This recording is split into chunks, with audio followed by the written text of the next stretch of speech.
À l'instar des candidats du RHCP engagés dans la conquête des élections législatives à l'échelle nationale, Koulibaly Amadou Di Ams est allé à la rencontre des populations dans le village de Nangasérégué. Une étape stratégique marquant le lancement officiel de sa campagne dans un climat de forte mobilisation populaire.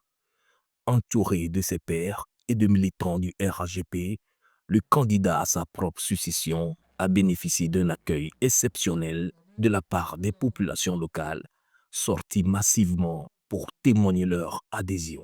Nous, femmes du RHDP de Gorogo sous-préfecture, nous sommes reconnaissantes au ministre candidat de notre circonscription électorale pour les actions qu'il pose au quotidien à l'autonomisation de la femme.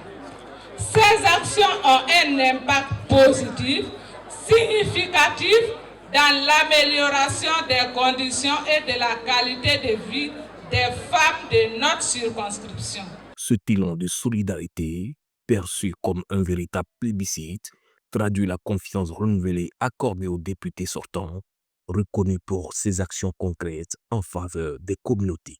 La jeunesse est là, la jeunesse est debout, et cette jeunesse est engagée à 100% derrière le candidat, le ministre de la Communication, Amadou Koulibaly Di Ams. Dans une ambiance de convivialité, de reconnaissance et d'engagement, cette rencontre a permis aux populations de réitérer leur soutien aux actions de développement menées sous la houlette du Rassemblement des Oufétis pour la démocratie et la paix. Candidat unique, Amadou Koulibaly a appelé les populations à maintenir la flamme de confiance, soulignant la nécessité de consolider les acquis et de relever ensemble les défis du développement durable dans la continuité de la vision du président Alassane Ouattara.